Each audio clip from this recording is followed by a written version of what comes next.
নমস্কার বন্ধুরা, রিনাস হোমলি কিচেনে সকলকে স্বাগত। আজ শেয়ার করব কলমি শাকের ঝোলের রেসিপি। গরমকালে এই কলমি শাকের ঝোল ভাত দিয়ে খেতে খুব ভালো লাগে, শরীর ঠান্ডা থাকে। এখানে আমি পটল নিয়েছি 3টে, এরকম লম্বা লম্বা করে কেটে নিয়েছি। কিছু বরবটি লম্বা করে কেটে নিয়েছি, আর একটা আলুকে খোসা ছাড়িয়ে আলুটাকেও লম্বা লম্বা করে কেটে নিয়েছি। সমস্ত সবজিগুলো ভালো করে ধুয়ে রেখেছি। আর এখানে নিয়েছি কিছু কলমি শাক। কলমি শাকের ডগাগুলো আমি কেটে নিয়েছি। এই ডগাগুলো ভীষণ কচি, তাই এই মাথার দিকটাই আমি কেটে নিয়েছি। আর এগুলোকে আমি ছোট করে কাটছি না, তোমরা চাইলে এগুলোকে ছোট করে কেটে নিতে পারো। কলমি শাকগুলো আমি খুব ভালো করে ধুয়ে নিয়েছি। এখন কড়াই গরম করে দিয়ে দিলাম বেশ কিছুটা সর্ষের তেল। তেল খুব ভালো মতো গরম হয়ে গেলে আমি কয়েকটা বড়িকে এখানে ভেজে নিচ্ছি।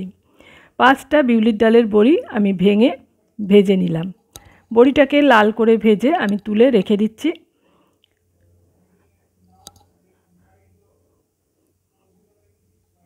আর এখন এই তেলের মধ্যেই আমি ফোড়নে দিয়ে দিচ্ছি সামান্য একটু কালো জিরে, একটা শুকনো লঙ্কা, আর দিচ্ছি 3 কোয়া রসুন কুচি করে কেটে নিয়েছি। এই রসুনটা অবশ্যই দেবে, তাহলেই এই কলমি শাকের ঝোলটা খেতে ভালো লাগে। আর যারা রসুন দিতে চাও না তারা একটু হিং দিতে পারো, তাহলেও ভালো লাগবে। এই ফোড়নটাকে ভেজে নিয়ে এবার দিয়ে দিলাম কেটে রাখা আলু, পটল আর বরবটি। এবার এই সবজিগুলোকে একটু তেলের মধ্যে ভালো করে ভেজে নিতে হবে। বেশ কিছুক্ষণ ধরে নাড়াচাড়া করে আমি লালচে করে ভেজে নেব। পটল, আলু আর বরবটি ভালো মতন ভাজা হয়ে গেলে এর মধ্যে কেটে রাখা শাকগুলো দিয়ে দিচ্ছি। সমস্ত শাকগুলো দিয়ে দিলাম, আর এর মধ্যে দিচ্ছি পরিমাণ মতো নুন, আর দিচ্ছি হাফ চামচ হলুদের গুঁড়ো, আর সামান্য একটু ধনের গুঁড়ো। এবার এই সমস্ত কিছু দিয়ে ভালো করে শাকটাকে নাড়াচাড়া করে সবজির সাথে মিশিয়ে দেব। কিছুক্ষণ নাড়াচাড়া করতে করতেই শাকটা নরম হয়ে যাবে। তারপর এটাকে একটু আমি ঢাকা দিয়ে আরও কিছুটা সেদ্ধ হওয়ার জন্য রেখে দেব। গ্যাসের ফ্লেমটাকে মিডিয়ামে করে রেখেছি। এবার মিনিট 2 পর আমি ঢাকাটা খুলে নিয়েছি। দেখো শাক খুব সুন্দর নরম হয়ে গেছে। আর আবারও একটু নাড়াচাড়া করে ভাজা ভাজা করে নিচ্ছি। আরও মিনিট 2 মতন আমি নেড়ে চেড়ে ভেজে নিলাম।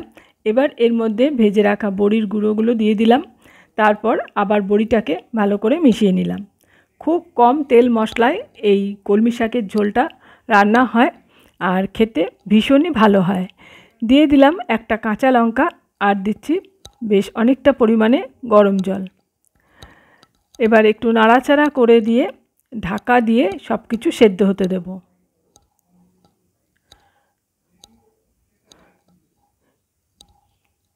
2-3 মিনিট ভালো মতন ফুটিয়ে নেওয়ার পরে ঢাকাটা খুলে নিয়েছি। আর এখন তোমাদের দেখিয়ে দিচ্ছি, দেখো আলু ভালো মতো সেদ্ধ হয়ে গেছে,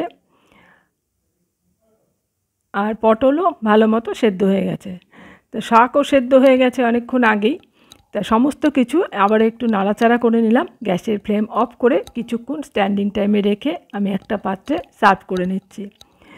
খুবই সহজ আর একদমই মশলা তেল কম। এই রান্নাটা তোমরা গরমের দুপুরে ভাত দিয়ে খেয়ে দেখবে, ভীষণ ভালো লাগে। আমার আজকের এই কলমি শাকের ঝোলের রেসিপি তোমাদের কেমন লাগলো অবশ্যই কমেন্টসে জানাবে। একটা লাইক দিয়ে দেবে, আর বেশি বেশি করে শেয়ার করে দেবে। চ্যানেল এখনও সাবস্ক্রাইব করা না থাকলে চ্যানেলটা সাবস্ক্রাইব করে পাশে থাকা অল বাটনটা প্রেস করে রাখবে। পরবর্তী ভিডিওর নোটিফিকেশান তোমাদের কাছে চলে যাবে।